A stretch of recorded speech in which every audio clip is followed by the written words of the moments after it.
पक्षाच्या स्वातंत्र्यापासून सांगली जिल्हा आणि सांगली लोकसभा मतदारसंघ हा काँग्रेस पक्षाचा बालेकिल्ला राहिलेला आहे। महाराष्ट्राला आणि देशाला अभिमान वाटेल असं अत्यंत दूरदृष्टीचं कौतुकास्पद असं नेतृत्व हे सांगलीच्या भूमीने महाराष्ट्राला आणि देशाला काँग्रेस पक्षाच्या विचारातून दिलेलं आहे। आणि म्हणून ह्या काँग्रेस पक्षाच्या जिल्ह्यामध्ये ह्या काँग्रेस पक्षाच्या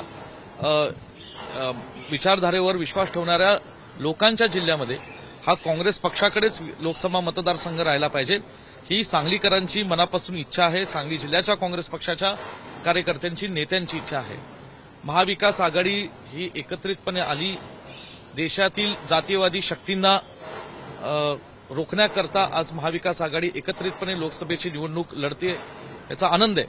परंतु सांगली जिल्ह्याच्या जागेवर इतर कुठल्याही महाविकास आघाडीच्या घटक पक्षाने या ठिकाणी अधिकार सांगण्याचं काहीही कारण नाही आणि हा मतदारसंघ हा काँग्रेसकडेच राहणार आहे, हा काँग्रेसकडे ठेवावा ही अशी आग्रहाची विनंती आणि मागणी अत्यंत ठामपणे आम्ही जिल्ह्यातल्या सर्व नेत्यांनी काँग्रेस पक्षाच्या कार्यकर्त्यांनी एक दिलाने एक विचाराने आम्ही या ठिकाणी महाराष्ट्रातल्या काँग्रेस पक्ष श्रेष्ठींकडे आणि दिल्लीतील काँग्रेस पक्षाच्या श्रेष्ठींकडे केलेली आहे आणि ही जागा काँग्रेस पक्षाकडे राहावी याच्यासाठी आम्ही ठाम आहोत। या चंद्रहार पाटलांचा जिल्हा परिषद निवडणुकीमध्ये सांगलीची जागा चंद्रहार पाटील यांना पूर्वापार आहे, पण एक चर्चा अशी की जालन्याच्या बद्दलची जागा काँग्रेसला मिळाली नाही, मला कुठल्या जागेच्या बदली महाविकास आघाडीने काय नेत्यांचा प्रश्न आहे, पण सांगलीची जागा आम्ही सोडणार नाही।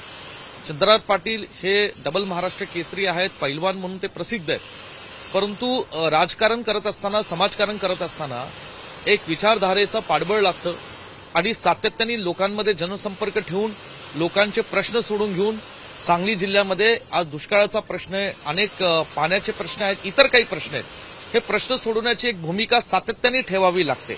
आज काँग्रेस पक्षाच्या आमच्या सर्व नेत्यांनी मग ते जतमध्ये विक्रम सावंत असतील, पृथ्वीराज पाटील असतील, जयश्री वहिनी, विशाल पाटील या सगळ्यांनी ही भूमिका घेतली आहे। सांगलीकरांना याची पूर्ण कल्पना आहे आणि म्हणून अशा दृष्टीने आज चंद्रहार पाटलांची उमेदवारी ही चंद्रहार पाटलांनी सुद्धा शिवसेनेत अवघ्या 6 ते 7 दिवसापूर्वी प्रवेश केलेला आहे आणि म्हणून शिवसेनेने ही मागणी ही त्यांची चुकीची आहे आणि आम्ही शिवसेना ही पक्षाला विनंती करतो की सांगली जिल्हा हा जो काँग्रेस पक्षाचा बालेकिल्ला आहे ह्याच्यावर हा हट्ट तुम्ही करू नये।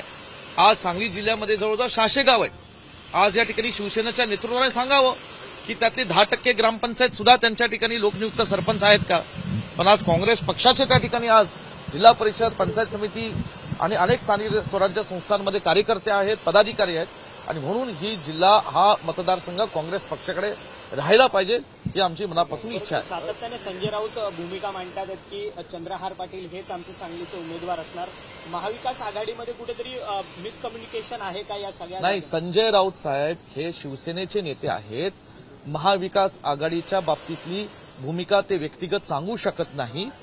शिवसेनेच्या वतीने जर ते काही सांगत असेल तो त्यांचा विषय आहे, मी त्याच्यावर काही भाष्य करणार नाही। महाविकास आघाडीमध्ये शिवसेना, काँग्रेस, राष्ट्रवादी हे 3 पक्ष आहेत आणि 3 पक्षाच्या वतीने अधिकृतपणे ह्याच्यावर वक्तव्य भाष्य झालं पाहिजे। पुन्हा मी सांगू इच्छितो की कुठल्याही पक्षाने व्यक्तिगत त्याच्यावर टिप्पणी जागा वाटपाबाबतीत करू नये। या ठिकाणी आज सांगलीची जागा ही काँग्रेस पक्षाकडे राहिली पाहिजे आणि जर संजय राऊत साहेब काही व्यक्तिगत जाहीर करत असतील तर त्यांचा प्रश्न आहे। सांगलीची जागा आम्ही काँग्रेस पक्षाचे कार्यकर्ते लढण्यास सक्षम आहोत आणि आम्ही ही जिंकण्यासही सक्षम आहोत। चंद्रहार पाटलांचा जिल्हा परिषदला सुद्धा पराभव झाला होता, तो उमेदवार लोकसभेला कसा असल्या परिपक्व निवडणुकीत निवडून येऊ शकतो? मी तुम्हाला सांगितलं ना, चंद्रहार पाटील हे आमचे मित्र आहेत, एक पैलवान म्हणून ते प्रसिद्ध आहेत, परंतु या ठिकाणी आज समाजकारणात राजकारणात काम करत असताना अनेक त्याच्यामधले पैलू असतात आणि म्हणून या बाबतीत मला एवढंच सांगायचं की कुणाला उमेदवारी द्यायची, कुठून द्यायची हा त्या पक्षाचा विषय असतो। 6 दिवसांपूर्वी चंद्रहार पाटलांनी या ठिकाणी आज शिवसेनेत प्रवेश केला म्हणून शिवसेनाने तो ठरवलं पाहिजे, पण सांगलीच्या बाबतीमध्ये आमचा निर्णय झालेला आहे। आम्ही काँग्रेस पक्ष या ठिकाणी ही जागा लढतोय। आमची विनंती आम्ही आदरणीय खरगे साहेबांना, केसी वेणुगोपाल साहेबांना, रमेश चेन्नीताला साहेबांना, थोरात साहेब, नाना पटोले साहेब यांच्याकडे केलेली आहे। माझ्या माहितीने राज्याचं नेतृत्व काँग्रेस पक्षाचं आदरणीय थोरात साहेब, नाना पटोले साहेब, पृथ्वीराज चव्हाण साहेब आमच्या पाठीशी खंबीरपणे उभे आहेत आणि सांगलीच्या लोकांच्या भावना या जोपासण्याकरता, सांगलीच्या भावना, कार्यकर्त्यांच्या भावना जोपासण्याकरता ही सांगलीची जागा काँग्रेसकडे राहील असा विश्वास त्यांनी आम्हाला दिलेला आहे. परंतु तीनही पक्षामध्ये तडजोड सुरू आहे. जर तडजोड करताना जर सांगलीची जागा सोडावी लागली तर तुमची भूमिका काय असणार? नाही, निश्चितपणे बघा, मी ती भूमिका आम्ही आमच्या लोकांना घेऊन ठरवू. परंतु मी पुन्हा सांगतो, आज आम्ही टोकाची जरी भूमिका घ्यावी लागली तर आम्ही घेऊ, परंतु ही जागा काँग्रेस पक्षाकडे राहिली पाहिजे हे आमचं ठाम मत आहे. सर वरून काही क्रीडा निर्माण नाही होणार त्याच्या नाही, बघा, महायुतीच्याही सगळ्या जागा 48च्या डिक्लेअर झालेल्या आहेत का? तिकडेही 3 पक्ष आहेत, इकडेही 3 पक्ष आहेत. आणि म्हणून या ठिकाणी माझी विनंती अशी आहे की या बाबतीमध्ये की कुठे ना कुठे 10% काहीतरी जागांमध्ये शेवटच्या क्षणापर्यंत ही ओढाताण चालू असते आणि ती आम्ही समजू शकतो. शेवटी महाराष्ट्रात आज महाविकास आघाडीचे 3 पक्ष एकत्रित एका व्यापक मोठ्या हेतून एकत्रित आलेले आहेत. परंतु आमचा विषय हा सांगलीचा, सांगलीच्या बाबतीत आम्ही आमची भूमिका स्पष्ट केलेली आहे. पक्ष राज्याचं